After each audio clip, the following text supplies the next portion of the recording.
Bapak Ibu Saudara yang dikasihi Tuhan, selamat pagi semuanya. Ada sukacita pada pagi hari ini, amin. Juga untuk Bapak Ibu Saudara yang ada di rumah, Shalom, selamat pagi. Kita percaya Tuhan Yesus selalu hadir dimanapun Bapak Ibu Saudara berada. Bapak Ibu Saudara, pada pagi hari ini kita akan merayakan satu hari yang istimewa dalam kehidupan kita sebagai pengikut Tuhan, di mana kita memperingati, kita merayakan Tuhan Yesus naik ke surga. Namun ia tidak pernah meninggalkan kita Bapak Ibu Saudara, amin. Kita percaya walaupun secara fisik mungkin Tuhan Yesus tidak ada, tidak bisa kita lihat dengan mata kita. Namun iman kita, hati kita percaya Tuhan Yesus selalu ada di setiap langkah kita. Dan dia tidak pernah meninggalkan setiap kita, amin.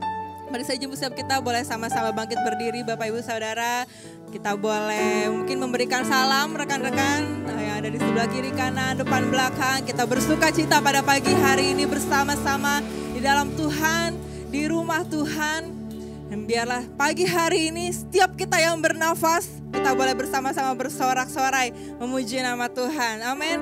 Biar di bumi, di surga, semua yang ada, kita semua boleh meninggikan Tuhan kita.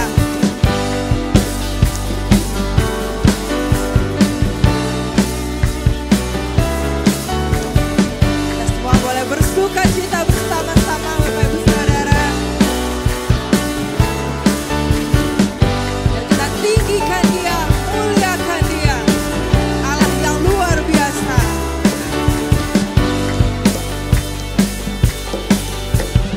Ribu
Raja di atas segala raja, Allah yang berkuasa, Allah yang bertahta, Allah di atas segala Allah.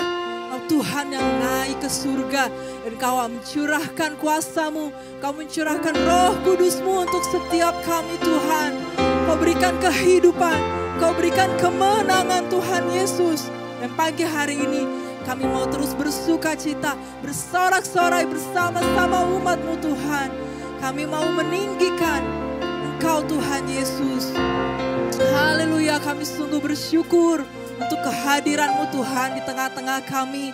Kami persembahkan Tuhan hati kami, pikiran kami, seluruh kehidupan kami Tuhan. Hanya untuk menyenangkan Engkau Tuhan pada pagi hari ini. Kami percaya Tuhan Yesus, Engkau hadir, Engkau menjamah kami, Engkau melawat setiap kami Tuhan. Tidak ada satupun yang Engkau lewatkan. Ya Roh Kudus, Engkau yang berkuasa, Engkau yang beracara Tuhan atas kami. Kami persembahkan Tuhan segala pujian kami hanya untuk Engkau. Allah yang hidup, Allah yang bangkit, Allah yang naik ke surga, Allah yang akan kembali datang menjemput setiap kami Tuhan untuk hidup di dalam kekekalan bersama dengan Kau. Terima kasih Tuhan Yesus, kami buka ibadah ini Tuhan pada pagi hari ini. Di dalam nama Tuhan Yesus Kristus. Haleluya. Amin. Siap untuk memuji Tuhan lebih lagi Bapak Ibu Saudara. Percaya bahwa setiap kita sudah ditebus oleh Tuhan. Dan Tuhan memberikan kuasa-Nya untuk setiap kita. Dia berikan kemenangan untuk setiap kita. Amin.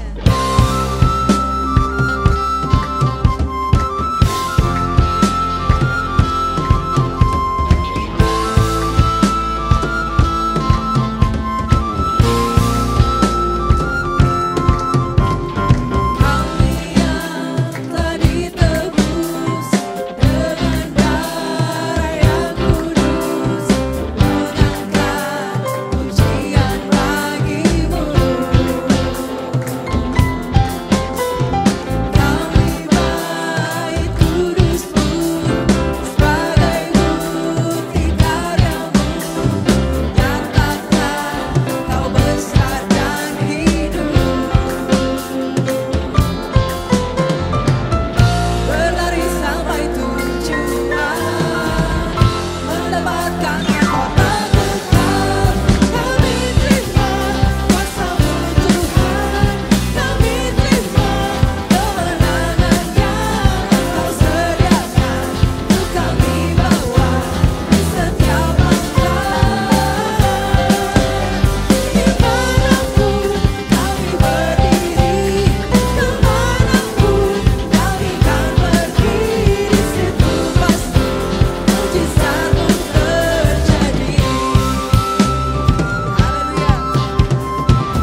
persembahkan pujian untuk Tuhan.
Haleluya, terpujilah nama Tuhan.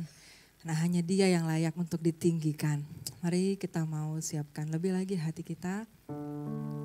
Mari minta kepada Tuhan secara pribadi penuhi dengan Roh Kudus yang telah Tuhan Yesus curahkan ketika Ia naik ke surga. Ini kami Tuhan, ini kami anak-anak-Mu, ini kami hamba-hamba-Mu. Kami rindu untuk mengenal Engkau, mengenal kehendak-Mu Tuhan, mengenal kebenaran-Mu. Dan ajar kami untuk melakukan apa yang Engkau mau Tuhan.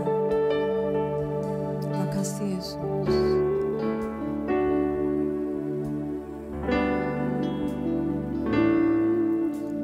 Yesus Tuhan ditinggikan atas segala alam, dimuliakan naik ke surga, berikan Roh Kudus-Nya, ya Roh Kudus.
dengan api Roh-Mu,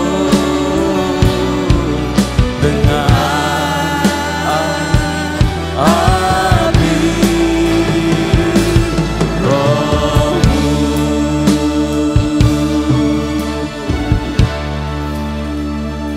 Kami rindu Tuhan, Engkau hadir di tempat ini, mengurapi setiap kami, melawat setiap kami. Biarlah peringatan akan kenaikan-Mu ke sorga membuat kami semangat untuk terus memberitakan kabar baik sebagai amanat agung yang sudah Engkau embankan bagi setiap kami. Terima kasih Tuhan, terima kasih. Kami mau dengar sabda-Mu. Terlebih khusus Tuhan, kami juga mau melakukan firman yang kami dengar. Di dalam nama Yesus kami siap dengar firman Tuhan. Haleluya. Amin. Silakan duduk Bapak Ibu yang dikasih Tuhan. Shalom. Ada sukacita, amin. Luar biasa. Puji Tuhan. Di hari yang luar biasa ini kita boleh sama-sama bersekutu bersama. Memperingati bahwa 2000 tahun yang lalu Tuhan Yesus yang sudah mati di kayu salib menebus kita dari dosa-dosa kita. Sudah bangkit dan hari ini dia sudah naik. Dan dia sedang mempersiapkan tempat yang indah bagi setiap kita. Untuk kemudian nanti dia akan kembali menjemput kita ke tempat yang sudah dia persiapkan. Amin. Puji Tuhan, senang sekali rasanya hari ini kami Sekolah Penginjil boleh diberi kesempatan oleh Bapak Gembala untuk kami boleh melayani. Dan Bapak Ibu dikasih Tuhan, saya sebagai pimpinan Sekolah Penginjil juga mau menghaturkan terima kasih buat dukungan yang luar biasa yang diberikan oleh Gereja Tuhan di tempat ini, GB Rawamangun, yang mensupport dan juga mendukung pelayanan pendidikan di Sekolah Penginjil Bethel Jakarta. Dan yang bersama dengan kami ini Sekolah Penginjil angkatan yang ke-67 kelas onsite. Ya, kelas onsite Petamburan, kami ada 2 kelas Petamburan dan juga kelas online. Dan yang ada bersama-sama dengan kita hari ini adalah kelas onsite, yang puji Tuhan juga di mana Ibu Ermi mengajar, Bapak Budi mengajar, dan hari ini mereka mau mempersembahkan pujian bagi Tuhan. Ya, sebelum nanti saya men-sharingkan firman Tuhan. Mari saya undang teman-teman Sekolah Penginjil boleh maju ke depan untuk menaikkan pujian bagi Tuhan.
Iya, puji Tuhan. Bapak dikasih Tuhan, luar biasa. Sebenarnya ada puisi, kayaknya yang mau baca puisi malu-malu nih ya. Iya, Bapak Ibu yang dikasih Tuhan, puji Tuhan. Rekan-rekan sekolah penginjil, pas kemarin mereka mengakhiri proses pembelajaran mereka dan minggu depan, rencananya minggu malam, mereka akan berangkat untuk praktek pelayanan selama sepekan, pekan misi ke daerah Jawa Tengah, lereng Lawu Selatan. Dan setelah itu nanti mereka akan diwisuda dan lanjut akan diutus. Ya, ada sebagian besar teman-teman ini merupakan rekan-rekan yang berasal dari daerah. Ada yang dari Banggai Kepulauan, ada yang dari Madura, ada yang dari NTT, ada yang dari Mentawai begitu. Dan dari Maluku, dan nanti mereka akan diutus ke daerah-daerah di mana mereka akan menginjil dan mengembangkan pekerjaan Tuhan di daerah-daerah. Dukung dalam doa Bapak Ibu. Puji Tuhan. Mari sama-sama kita akan belajar di dalam Kisah Para Rasul. Kisah Para Rasul pasalnya yang ke-1, pasal pertama. Kisah Para Rasul pasalnya yang pertama. Ayat yang ke-4 sampai ayatnya yang ke-8. Kisah Para Rasul pasal yang pertama, ayat yang ke-4 sampai ayatnya yang ke-8. Jika Bapak Ibu sudah menemukan teks firman Tuhan ini dalam Alkitab, mari sama-sama kita sekali lagi bangkit berdiri. Kita akan membaca firman Tuhan ini bergantian. Saya membaca ayat yang genap dan Bapak Ibu Saudara membaca ayat yang ganjil. Yang sudah ketemu katakan amin. Amin. Pada suatu hari ketika ia makan bersama mereka, ia melarang mereka meninggalkan Yerusalem dan menyuruh mereka tinggal di situ menantikan janji Bapa yang sebagaimana dikatakannya. Telah kamu dengar dari aku.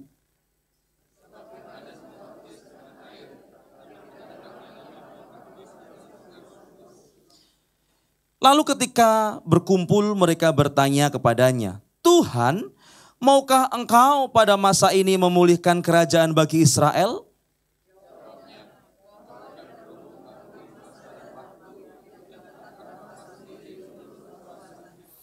Tetapi kamu akan menerima kuasa bila mana Roh Kudus turun ke atas kamu dan kamu akan menjadi saksiku di Yerusalem, di seluruh Yudea dan Samaria dan sampai ke ujung bumi. Ayat yang 9 sama-sama. Sesudah ia mengatakan demikian, terangkatlah ia disaksikan oleh mereka dan awan menutupnya dari pandangan mereka. Amin. Silakan duduk Bapak Ibu yang dikasih Tuhan. Terima kasih buat pembacaan firman Tuhan yang sudah kita baca pada saat pagi hari ini. Saudaraku yang dikasih Tuhan, saya beri tema untuk firman pagi hari ini adalah kenaikan Kristus. Merupakan panggilan untuk kita boleh memberitakan kabar baik.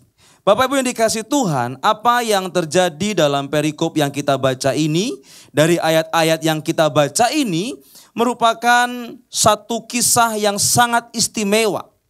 Mengapa? Karena yang pertama kita bisa melihat bahwa Yesus sudah menampakkan diri beberapa kali selama 40 hari kepada murid-muridnya untuk meyakinkan bahwa mereka sudah benar-benar melihat Yesus itu sungguh-sungguh sudah bangkit. Ayat yang ketiga dijelaskan bahwa beberapa kali Tuhan Yesus menampakkan diri kepada murid-muridnya supaya murid-muridnya sungguh percaya dan sungguh-sungguh melihat bahwa Yesus itu sungguh-sungguh sudah bangkit. Ini hal sangat luar biasa. Pasca kematian dan kebangkitannya, Yesus 40 hari masih bersama-sama dengan para murid. Dan yang menarik sekali adalah beberapa kali Yesus menampakkan diri kepada para muridnya. Ada yang ketika dalam perjalanan ke Emmaus, karena mereka gusar, mereka mengalami andilau antara dilema dan galau. Ya pagi-pagi sudah mendengar bahwa Maria dan Maria yang lain dan Petrus ngomong bahwa Yesus sudah bangkit. Tapi mereka masih andilau ya, bener gak Yesus bangkit? Dan 2 orang murid pulang ke kampungnya, ke Emmaus. Mereka dalam keadaan yang frustasi, putus asa. Mereka memperbincangkan kenapa Yesus yang mereka gadang-gadang mau menjadi Raja, Mesias, membebaskan bangsa Israel dari penjajahan Romawi pada waktu itu, harus mati. Mereka gak sadar bahwa kemudian Yesus ada di dalam perjalanan mereka. Dan setelah malam itu tiba, mereka melakukan yang namanya perjamuan yang biasa Yesus lakukan. Mereka tercelik matanya melihat Yesus. Mereka segera kembali dan melanjutkan tugas mereka, tanggung jawab mereka untuk kemudian memberitakan Injil. Murid-murid yang lain juga gusar, mereka bahkan ada yang tidak percaya seperti Thomas. Tetapi ketika Yesus menampakkan diri kepada mereka, Thomas pun melihat lubang paku di tangan dan di kaki serta di lambung Yesus. Akhirnya dia percaya. Perjumpaan pribadi dengan Tuhan membuat murid-murid kembali punya semangat gairah untuk melanjutkan karya yang Tuhan sudah embankan. Yang kedua, kita juga bisa melihat bahwa Yesus menjanjikan Roh Kudus yang akan membaptis mereka, memperlengkapi mereka, untuk kemudian mereka siap melakukan tugas panggilan menjadi saksi Kristus. Kalau kita perhatikan di dalam ayat yang keempat dan ayat yang ke-8 dikatakan bahwa tetapi kamu akan menerima kuasa bila mana Roh Kudus turun ke atas kamu dan kamu menjadi saksi-saksiku di Yerusalem, di seluruh Yudea dan Samaria dan sampai ke ujung bumi. Bapak Ibu yang dikasihi Tuhan, mohon maaf jika tadi pembacaan teks Alkitabnya agak berbeda. Bukan Alkitab saya yang sesat, bukan. Tapi saya menggunakan Alkitab terjemahan baru edisi 2 Bapak Ibu ya. Saya mohon maaf tadi mungkin Bapak Ibu agak bingung karena ada beberapa kata yang berbeda. Tapi ini percayalah, ini Alkitab suci yang sama ya. Jangan pikir, wah Pak ya Alkitabnya sesat. Enggak ya. Ini cuma karena saya menggunakan edisi yang kedua ya. Edisi terjemahan baru edisi kedua. Nah kita juga bisa melihat bagaimana respon para murid menjelang Yesus naik ke surga. Seharusnya mereka punya respon yang sangat luar biasa excited untuk menjalankan tugas mulia itu. Tetapi ternyata di dalam Matius mencatat ya pasal yang ke-28 bahwa ada beberapa murid yang ragu-ragu. Sebelum Yesus menyampaikan amanat agung menjelang dia terangkat ke surga. Dan bahkan juga kita juga bisa melihat dalam pembacaan kita di dalam ayat yang ke-6 bahwa para murid ini punya pemikiran yang keliru. Mereka punya konsep yang keliru bahwa mereka pikir bahwa kapan ya, bila mana atau maukah engkau masa ini memulihkan kerajaan bagi Israel. Mereka memandang kerajaan Allah yang Yesus sampaikan itu hanya berkutat pada Israel saja. Padahal sebetulnya maksud dari apa yang Yesus ajarkan tentang kerajaan Allah itu adalah kerajaan Allah yang lebih luas, yakni supaya banyak orang boleh menerima kabar baik dan percaya Yesus sebagai Tuhan dan Juru Selamat. Bapak Ibu yang dikasihi Tuhan, yang diberkati oleh Tuhan, peringatan akan kenaikan Tuhan Yesus sebetulnya sebuah peringatan yang sangat luar biasa. Karena kenaikan Tuhan Yesus itu membuka kesempatan, memanggil setiap kita untuk melanjutkan karyanya, memberitakan kabar baik. Seorang yang bernama Philip Yancey, ya, ini seorang penulis, ya, dia mengatakan dalam bukunya Bukan Yesus Yang Saya Kenal, ya, dia mencoba menjawab pertanyaan tentang apa yang dilakukan Yesus setelah ia naik ke surga. Setiap kita pasti akan menjawab ketika ditanya apa yang Yesus lakukan ketika Yesus naik ke surga. Seringkali jawaban kita adalah mungkin kita akan menjawab bahwa Yesus naik ke surga untuk menerima kemuliaan dan duduk kembali di tahta sucinya. Ada yang berkata, Yesus naik ke surga mempersiapkan tempat bagi kita. Ya, itu memang benar. Tetapi menarik sekali analisa dari Philip Yancey ini berkata dia bahwa kenaikan Yesus itu memberikan kesempatan bagi orang percaya untuk menjadi saksinya. Menjadi pemberita kabar baik. Selama 3,5 tahun pelayanan Yesus yang dirasakan di dunia ini, mulai dari dia memanggil muridnya, dia mengajar, dia melakukan karya-karya yang luar biasa. Dan kemudian puncak karyanya adalah dia harus mati di kayu salib untuk menebus kita dari dosa-dosa kita. Dan dia bangkit membuktikan dia menang atas maut. Dan selanjutnya dia mendelegasikan tugas kepada murid-muridnya untuk memberitakan kabar baik. Barang siapa percaya kepada Yesus, itu adalah murid-muridnya. Jadi konteks murid saat ini adalah saya dan Anda. Kita semua yang percaya kepada Tuhan Yesus adalah murid-muridnya. Tentu saja kita mengemban amanat yang sama. Kita mengemban tugas yang sama, yakni amanat agung. Memberitakan kabar baik. Menjadi saksi Kristus. Nah, dari pembacaan yang kita sudah baca tadi, kita juga bisa melihat dan belajar tentang 3 hal. Yang pertama, tugas. Tugas kita sebagai saksi itu apa? Lalu kemudian kita juga belajar tentang apa yang kemudian Yesus berikan untuk kita juga bisa menyelesaikan tugasnya. Yakni apa? Kuasa. Dan yang ketiga, bagaimana kemudian kita menjadi saksi Tuhan. Siapa dan apa yang harus kita kerjakan dan siapa yang perlu kita jangkau.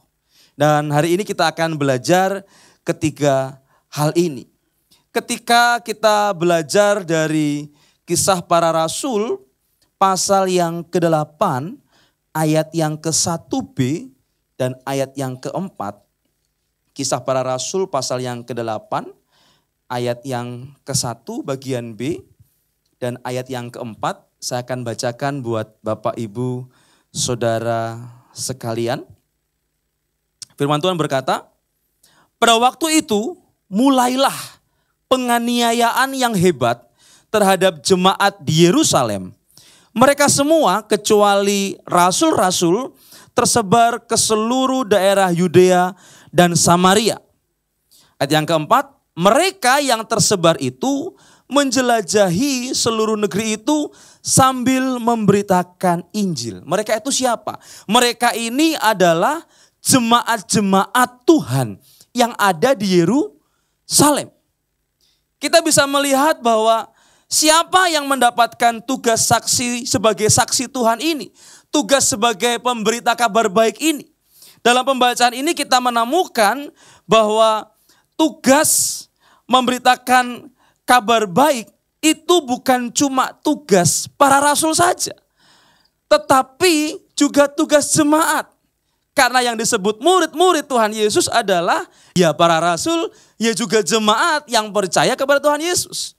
Makanya di dalam Kisah Para Rasul pasal yang ke-8 ayat yang ke-1b dan ayat yang ke-4 menjelaskan bagaimana jemaat yang sudah menerima pemberitaan firman Tuhan dari para rasul, kemudian dia melanjutkan pemberitaan itu. Mereka memberitakan kabar baik, kabar tentang kebaikan Tuhan. Kabar baik ini bukan kabar-kabar biasa, tetapi kabar baik ini merupakan kebenaran tentang Tuhan Yesus. Mengapa disebut sebagai kebenaran? Karena pada waktu Yesus bangkit, ada kabar-kabar burung yang mencoba menghasut orang-orang bahwa Yesus itu nggak bangkit. Bahwa Yesus itu mayatnya dicuri oleh para murid-muridnya. Di dalam Matius pasal ke-28, ya, ayat yang dua perikop sebelum terakhir ya, sebelum amanat agung, diceritakan bagaimana para prajurit-prajurit dibayar ya oleh imam-imam kepala untuk menyampaikan kabar hoaks, ya. Kabar hoaks bukan cuma sekarang aja, zaman infotainment ya, zaman media sosial ada kabar hoaks. Ternyata zaman dulu sudah ada kabar hoaks ya. Ada yang pemberitanya, ada kaum intelektualnya, ya kan? Pemberitanya si para prajurit-prajurit, padahal mereka adalah saksi mata yang melihat Yesus bangkit. Saksi mata yang melihat malaikat datang menggulingkan batu dan Yesus kemudian bangkit dari antara orang mati.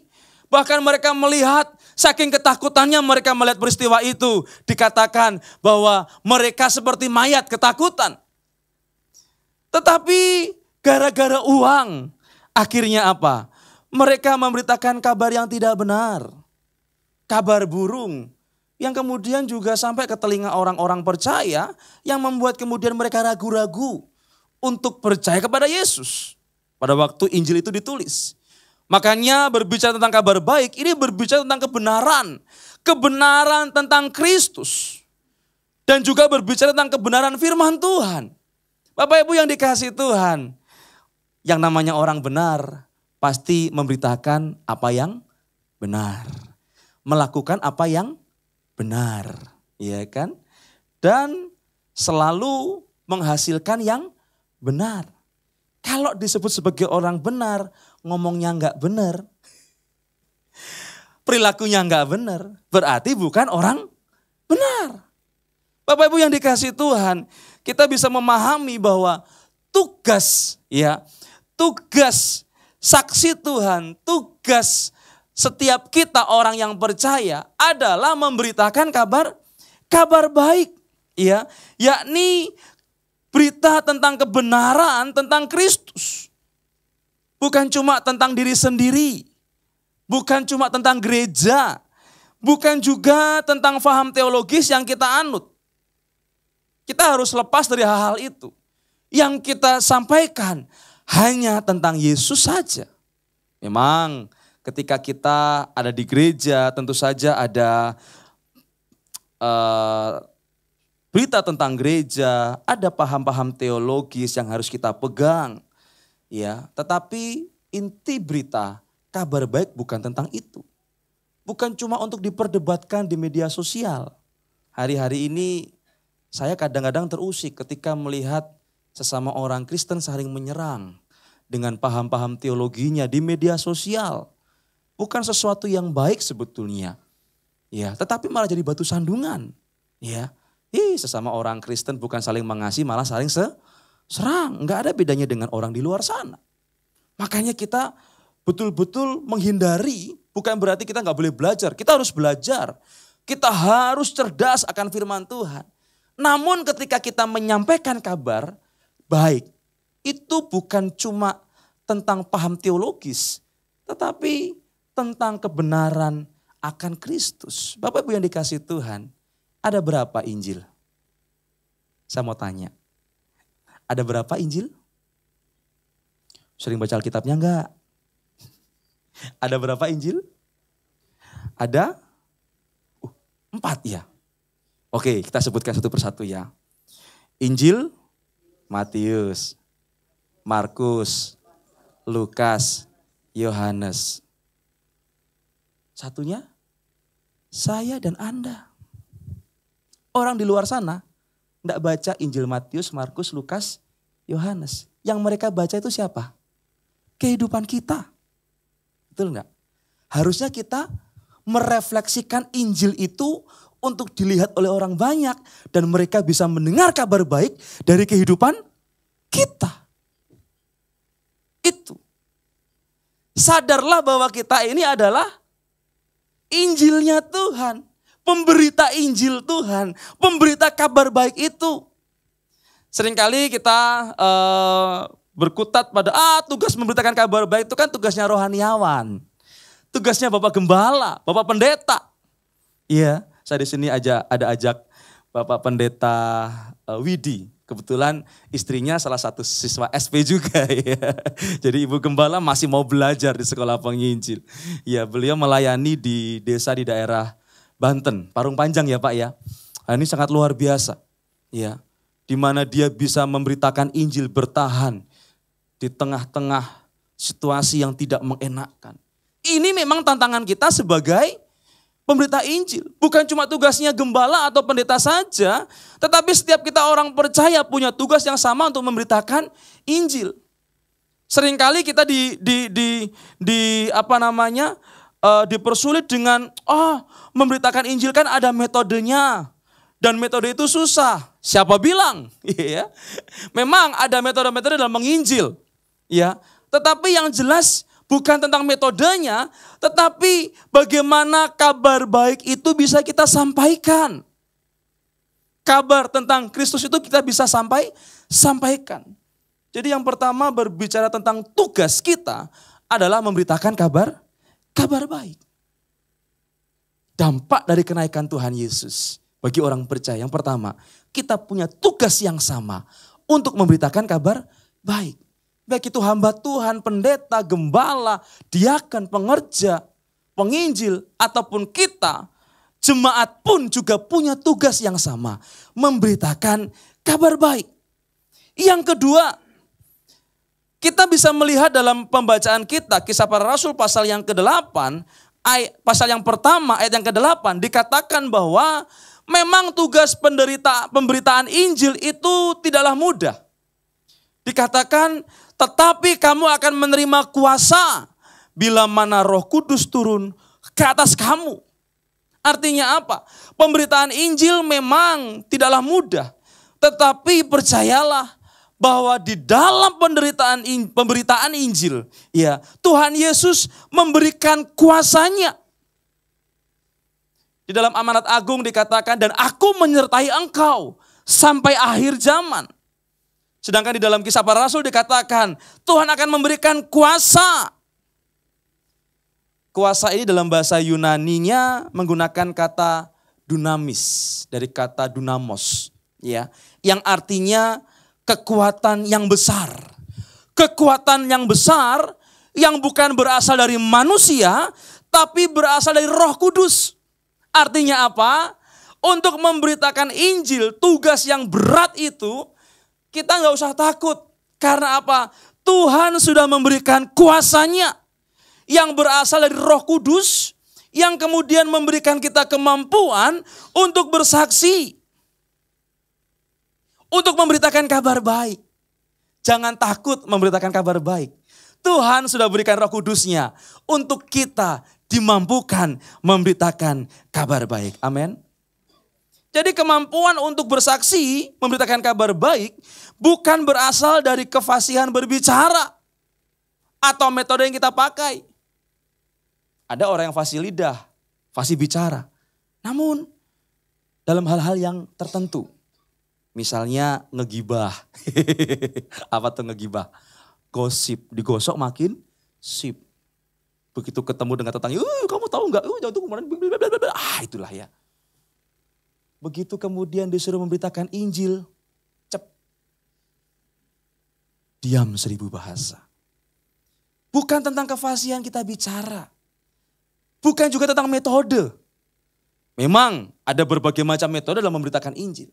Tetapi ingat bahwa ada kuasa dari Roh Kudus yang membuat kita dimampukan untuk memberitakan Injil, Bapak Ibu yang dikasihi Tuhan.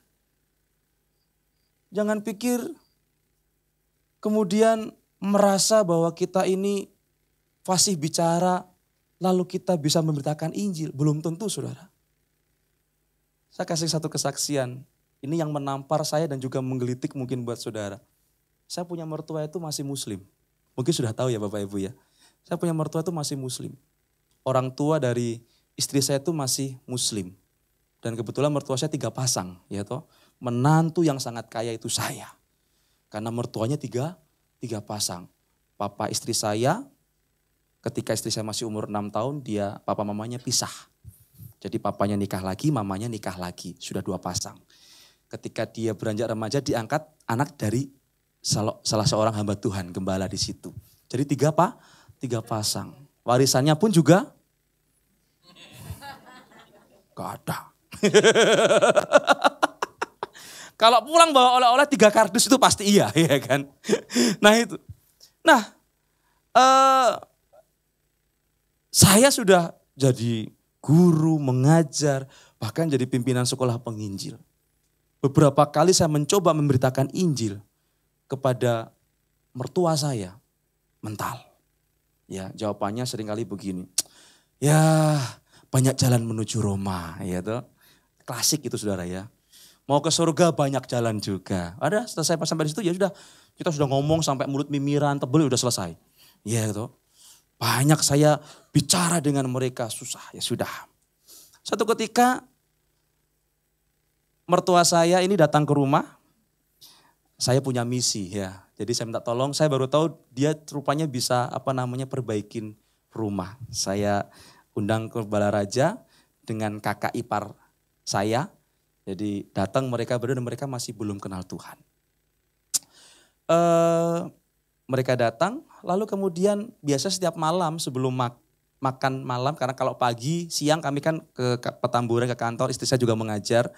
Jadi kalau pagi, siang istri saya masak dulu, siapkan makanan buat mereka dan pulang kami baru masak dan makan bersama malam. Begitu ya. Jadi istri saya habis masak, kita makan bersama. Lalu sebelum makan, tiba-tiba anak saya yang pertama yang umur 3 tahun waktu itu, belum 3 tahun, dia nyeletuk. "Pak, ayo berdoa." Oh iya. Saya kan mau berdoa menurut kepercayaan masing-masing ya gitu ya. Tapi kemudian anak saya, "Pak, ayo berdoa." Umur 2,5 tahun, belum 3 tahun. Oh iya, ya sudah. Ayo kita berdoa. "Icel yang pimpin doa ya Pak." Oh iya, oke. Lalu karena yang minta doa itu adalah cucunya, kan enggak mungkin kakeknya itu menolak toh, ya kan. Lalu kemudian anak saya berdoa seperti yang biasa dia lakukan setiap malam kalau kami mau tidur. Setiap kali kami mau tidur saya selalu berdoa dan saya tumpang tangan ke anak saya, tumpang tangan ke istri saya. Mendoakan dan memberkati mereka. Kalau anak saya berdoa dia tumpang tangan ke saya dan tumpang tangan ke mamanya. Ketika mau doa makan dia berdoa.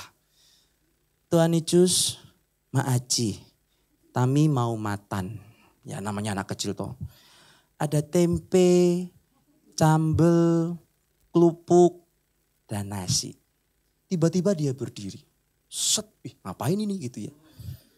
Berkati Mbah Kong dalam nama Tuhan Yesus. Berkati Pak Desupri dalam nama Tuhan Yesus. Berkati Papa, berkati. Saudara, siapa yang ngajarin anak saya begitu? Bukan saya. Tapi Roh Kudus yang menggerakkannya. Mendoakan kakeknya. Coba dibilang berkati Mbah Kong dalam nama Yesus. Dia ngomong apa kakeknya? Amin. Itu pun sudah menginjil Bapak Ibu. Jadi jangan berpikir menginjil itu rumit, sulit.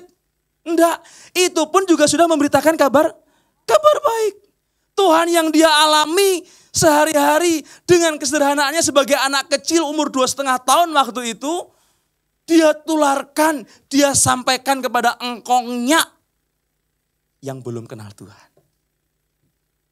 Saya tersentak. Saya tidak berani doain tumpang tanganin itu kakeknya. Mertua saya. Anak saya berani. Siapa yang menggerakkan? Roh Kudus. Jadi saudara jangan pikir harus kita yang menyampaikan. Oh kalau kita pun tidak mau, oh Tuhan bisa gerakkan orang lain kok ya. Bahkan anak kecil pun bisa menemplak kami. Untuk kami semangat bersaksi. Memberitakan kabar baik. Urusan nanti yang bersangkutan mau terima Tuhan atau tidak itu urusannya tuh Tuhan. Yang penting kita lakukan saja tugas kita untuk memberitakan kabar baik. Ada dunamos, ada dinamis, ada Roh Kudus yang memberikan kita kuasa untuk kita memberitakan kabar baik. Lakukan saja, beritakan saja. Jangan takut. Kita harus sadar bahwa ada Roh Kudus. Dan yang ketiga, yang terakhir. Terakhir ya. Kalau sudah terakhir pasti yang melumpuh, melihat, yang buta, bergerak ya. Gitu ya. Jangkauan dari tugas kita pemberitaan kabar baik itu tidak terbatas.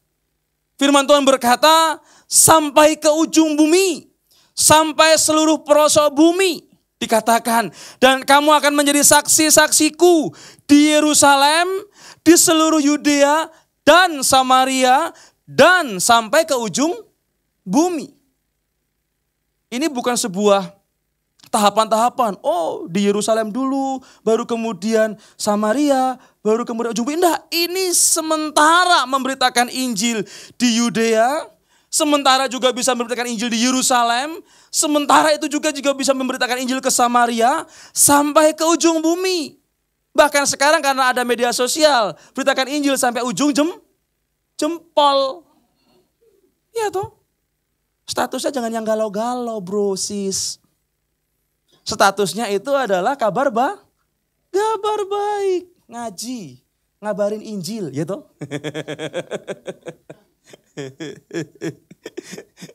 Saya kalau kata sandi dengan teman-teman POSPI, yuk ngaji. Udah tahu dia ya. Ngabarin Injil, ya. Ngobarin iman. Nah itu, Saudara, ya. Jadi kita nggak terbatas. Artinya apa? Ketika kita tahu tugas kita untuk memberitakan Injil sampai ke ujung bumi, kita tidak lagi berkutat kepada hal-hal yang sifatnya itu membatasi. Para murid di dalam ayat yang ke-6 mereka masih terbatas. Pikiran mereka ketika mereka punya tugas tanggung jawab sebatas sampai kerajaan Israel saja. Tetapi Tuhan Yesus mengoreksi kesalahan mereka dengan mengatakan bahwa mereka harus menjadi saksi bukan cuma di Yerusalem dan Yudea saja, tetapi juga di Samaria dan sampai ke ujung bumi. Jadi sementara kita bersaksi tentang Tuhan, kabar baik Kristus di keluarga kita, sementara kita juga bisa memberitakan kabar baik dalam masyarakat. Sementara itu juga kita bisa memberitakan kabar baik dengan orang-orang yang mungkin jauh di luar sana. Sekarang ada media sosial yang gak harus kita jauh-jauh pergi. Tapi kita juga bisa memberitakan kabar baik. Jadi Bapak Ibu yang dikasihi Tuhan, jangkauan pemberitaan kabar baik tidak terbatas. Beritakan Injil kapanpun, dimanapun, kepada siapapun. Mungkin tidak harus vulgar, tetapi nilai-nilai kebenaran itu kita bisa sampaikan kepada mereka. Mereka bisa melihat kok, oh ini orang Kristen. Oh ini anak Tuhan. Ya. Dan kita menjadi Injil yang terbuka. Pertanyaan perenungan untuk pagi hari ini. Sudahkah kita menggunakan setiap kesempatan yang Tuhan berikan untuk kita bersaksi? Ataukah kita masih ragu untuk bersaksi? Ragu bukan tanda tak mampu. Tapi ragu tanda tak percaya. Camkan baik-baik. Orang yang ragu memberitakan Injil, dia belum sungguh-sungguh percaya akan kabar baik yang sudah dia terima. Ekspresi orang yang percaya harusnya tanpa ragu dia memberitakan kabar baik. Saya ingat betul pertanyaan dari Bapak Gembala, Pak Budi dalam satu perjalanan dan bahkan di ruang sekolah penginjil. Beliau ngomong, boleh gak Mas saya sampaikan? Kalau orang yang gak menginjil itu gak masuk surga. Saya ingat betul itu Pak. Orang yang gak menginjil itu gak masuk surga. Saya merenung saudara. Saya merenung. Dan kemudian perenungan saya benar juga ya. Orang yang gak berani memberitakan Injil atau ragu-ragu memberitakan Injil. Artinya apa? Dia belum sungguh-sungguh percaya akan keselamatan yang dia terima. Karena ekspresi orang percaya itu harus memberitakan kabar baik. Dan orang yang belum percaya masuk surga gak kira-kira? Kan gak masuk surga. Makanya kita harus memberitakan Injil. Ekspresi orang yang sudah diselamatkan harusnya memberitakan Injil. Dan ketika Yesus sudah di surga sekarang, dia sudah mempersiapkan tempat bagi kita yang rajin, yang berani, yang dengan militan memberitakan kabar baik. Siapa yang mau masuk surga angkat tangan? Enggak semuanya. Siapa yang mau masuk surga angkat tangan? Siapa yang mau berangkat sekarang angkat tangan?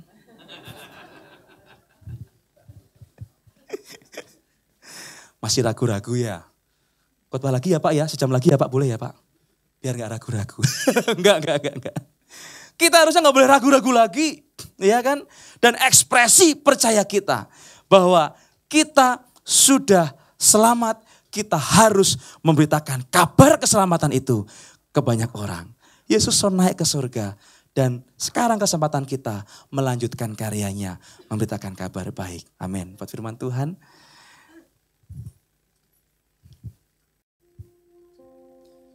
Tuhan, ini tugas kami. Amin. Beri keberanian bagi kami. Taruhlah roh yang rela melayani dan menyenangkan hati Tuhan. Itu yang kuingin. Tuhan, ini tugas kami. Oh. Amin. Ini tugas kami. Saya serahkan kepada Bapak Pendeta Budi Prayitno. Keberanian bagi kami.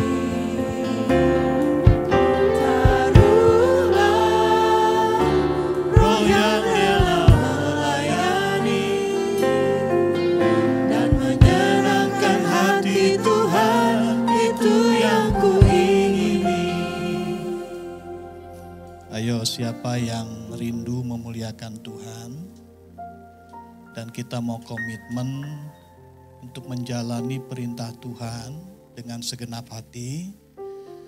Tentunya tidak semua kita dipanggil sebagai rasul. Ya. Ada kalanya kita dipanggil sebagai diaken dan sebagai pendamping orang-orang percaya. Yang paling penting adalah kesediaan kita untuk melakukan apa yang Yesus perintahkan. Mengabarkan kabar baik dengan kondisi di mana Tuhan panggil kita. Jadi ibu yang menginjil. jadi bapak yang menginjil, jadi anak yang menginjil, jadi mertua yang menginjil, jadi mantu yang menginjil, jadi ipar yang menginjil. Ya, jangan sampai kalau sudah mereka di peti mati baru kita teriak-teriak.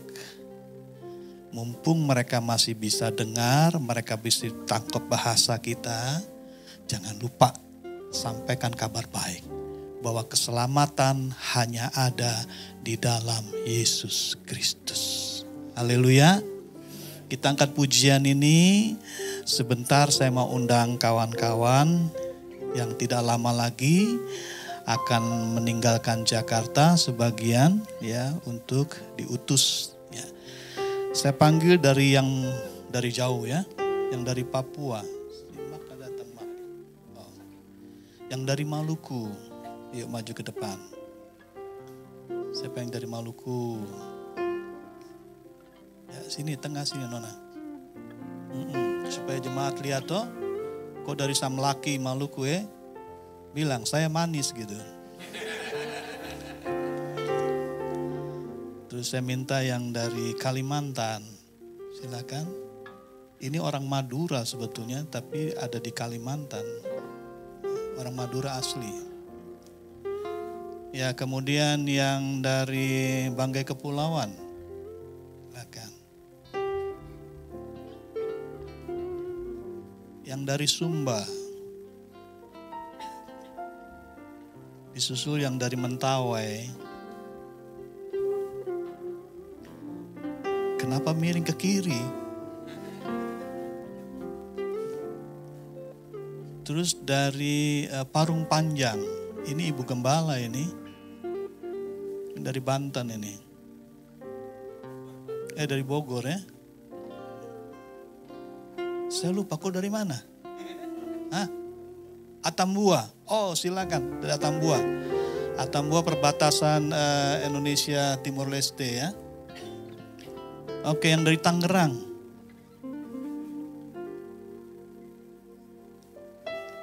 Ini ibu ini paling vokal dia. Mau jadi vokalis nggak jadi. Kemudian dari Jakarta. Dari Sinar Budi. Nah ini jemaatnya Pak Asmoro ini. Pak Yada sekalian. Inilah mereka. Satu hal yang saya ingin katakan. Kami sebagai dosen, sebagai pengajar bangga. Karena sebagian mereka ini masih muda-muda loh. Belasan tahun. Mereka sudah taruh diri mereka untuk melayani dan siap diutus kemanapun Tuhan utus mereka. Ya, mereka meninggalkan masa muda mereka. Mengambil komitmen untuk menjadi pelayan Tuhan. Ya inilah mereka. Kita akan berdoa buat mereka ya. Bersama-sama ya. Terus saya minta kepada hamba-hamba Tuhan yang ada di tempat ini. Bahkan hamba-hamba Tuhan yang hadir bersama-sama dengan saya. Yuk kita tumpangkan tangan bagi mereka. Kita angkat pujian tadi, core-nya saja. Refnya saja. Tuhan, ini tugas kami. Beri. Yuk saya persilakan hamba-hamba Tuhan.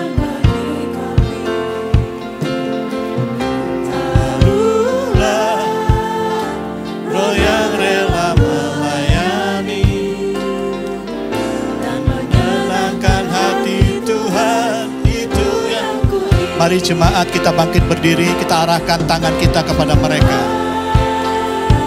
Ini tugas kami, beri keberanian bagi kami. Taruhlah roh yang rela melayani dan menyenangkan hati Tuhan. Itu yang ku ingini. Katakan Tuhan. Saya persilakan kepada hamba-hamba Tuhan mulai berdoa buat mereka. Haleluya. Beri keberanian bagi kami. Taruhlah roh yang rela melayani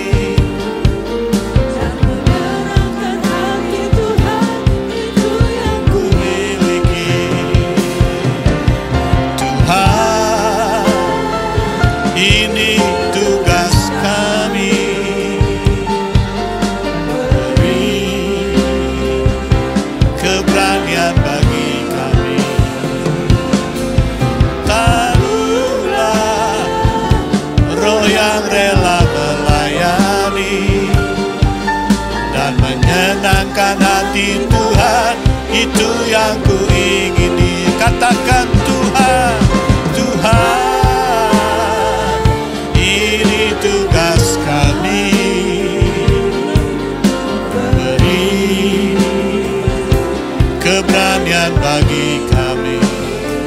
Amin.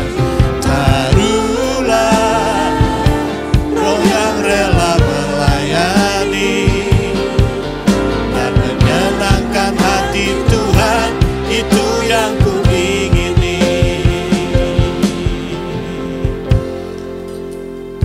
Minggu depan mereka harus pergi ke Jawa Tengah, perjalanan misi secara langsung. Tuhan, kami percaya pengurapan-Mu akan mendampingi mereka. Bahkan langkah-langkah selanjutnya Tuhan juga akan melengkapi mereka. Segala hal yang diperlukan untuk kegiatan misi ini Tuhan cukupkan. Kami percaya ketika Tuhan utus, maka Tuhan akan sediakan segala hal yang mereka perlukan. Di dalam nama Yesus kami berdoa. Haleluya. Amin. Silakan kembali duduk dan kembali ke tempat masing-masing. Bapak Ibu, kita bersyukur ada orang-orang yang bersedia menjadi pion. Ya, orang-orang depan untuk memberitakan Injil kepada semua suku. Pastinya kan mereka perlu dong ya untuk beli bensin, ya, untuk beli roti, beli singkong goreng, kadang-kadang mie ayam. Untuk itu pada siang hari ini semua persembahan Bapak Ibu sekalian dikhususkan untuk perjalanan misi mereka. Ya. Dan kalau mungkin saudara menganggap, waduh duit saya tebel nih, gak cukup itu lobang di situ. Kasih Ibu Yanti. Ya, supaya Ibu Yanti nanti semua pusatkan untuk keperluan misi mereka. Ya, saya mau saksikan juga sekalian bahwa gereja kita ini memang bukan gereja yang besar, sangat terbatas ya. Tapi kita perlu tahu gereja kita adalah gereja misi. Kita punya hamba-hamba Tuhan yang masih kita adopsi sampai sekarang. Di Alor Pegunungan yang namanya Wansina masih kita support sampai sekarang. Ya, di Alor itu ada 2 orang. Di Sumba ada 1 orang.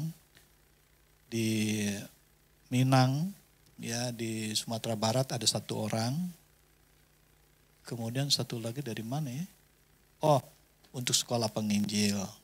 Ya, jadi berbahagialah ya kalau kita masih bisa terlibat ya di dalam pergerakan misi ini, karena dunia harus bergerak di dalam misi supaya kita nggak telat. Ya, jadi semua persembahan saudara yang saudara akan berikan dikhususkan buat perjalanan misi mereka. Ya, kalau saudara nggak bawa duit, saya cuma bawa cek, silakan. Ya, kasih sama Ibu Yanti. Tolong nolnya agak banyak ya. Jangan nolnya cuma 2 pakai cek, susah lagi. Ya, mungkin itu saja yang saya bisa sampaikan. Saya lanjutkan pada pengumuman. Kami atas nama Gembala dan juga jemaat mengucapkan terima kasih kepada Bapak Pendeta Yada dan juga para siswa-siswi Sekolah Penginjil Jakarta. Kiranya Tuhan yang terus memberkati dan memakai Bapak Pendeta dan juga rekan-rekan Sekolah Penginjil makin hari makin heran lagi untuk kemuliaan Tuhan. Untuk pengumuman Bapak Ibu Saudara, yang pertama, besok malam sampai dengan tanggal 27 Mei akan diadakan doa 10 hari dalam rangka untuk memperingati Hari Raya Pentakosta. Kita mempersiapkan diri untuk kita memperingati Hari Raya Pentakosta melalui doa yang akan diadakan secara online, Bapak Ibu Saudara, melalui Google Meet setiap pukul 7 malam. Link doa akan di-share nantinya di grup WhatsApp gereja atau juga dapat menghubungi ke sekretariat gereja. Dan untuk doa pagi dan doa Kamis siang ditiadakan. Dan berharap Bapak Ibu Saudara dapat mengikuti doa 10 hari melalui Google Meet. Dan kemudian hari Minggu yang akan datang ibadah akan kembali diadakan 2 kali pukul 8 pagi dan pukul 10.30. Kami juga mengundang Bapak Ibu boleh hadir bersama-sama dalam jam-jam ibadah di gereja kita. Kemudian berita duka, telah kembali ke rumah Bapa di surga Ibu Mayanti pada hari Minggu tanggal 14 Mei 2023 dan telah dimakamkan di TPU Menteng Pulo pada hari Selasa 16 Mei 2023. Kami seluruh jemaat dan juga gembala mengucapkan turut sepenanggungan kepada keluarga dari almarhumah Ibu Mayanti. Ada Ibu Hanayanti di sini yang hadir. Kiranya Tuhan Yesus terus memberikan kekuatan dan penghiburan untuk seluruh keluarga yang ditinggalkan. Kemudian untuk Bapak Ibu Saudara yang memberikan persembahan dapat memasukkan ke kotak persembahan yang tersedia atau transfer ke nomor rekening yang tertera di warta jemaat atau di layar. Dan seperti yang disampaikan oleh Bapak Gembala, seluruh persembahan kita akan ditujukan untuk keperluan misi dari rekan-rekan sekolah penginjil pada hari ini. Demikian untuk pengumuman, Tuhan Yesus memberkati. Kita akan mengakhiri ibadah kita pada pagi hari ini. Boleh sama-sama kita bangkit berdiri dan kita siapkan hati kita untuk menerima berkat yang baru dari Tuhan. Sekarang ya Tuhanku.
Kekasih Tuhan, lanjutkanlah kehidupanmu.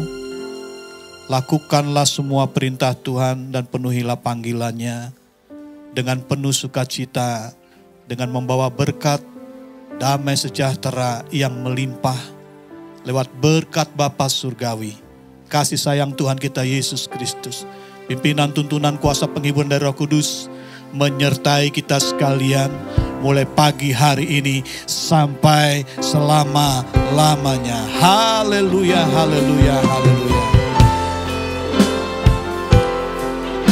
Kami bersyukur kepadamu Tuhan di akhir ibadah kami.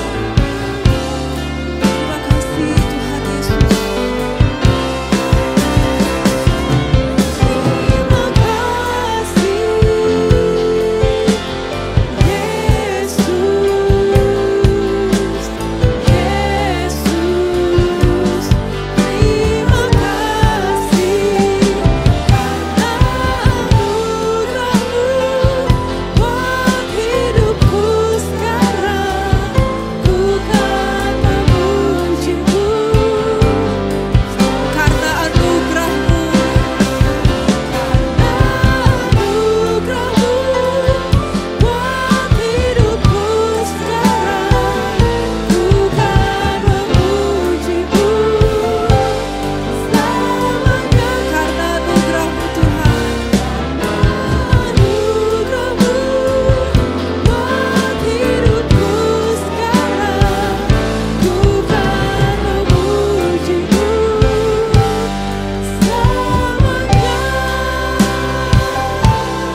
Sampai berjumpa lagi di ibadah hari Minggu yang akan datang. Haleluya.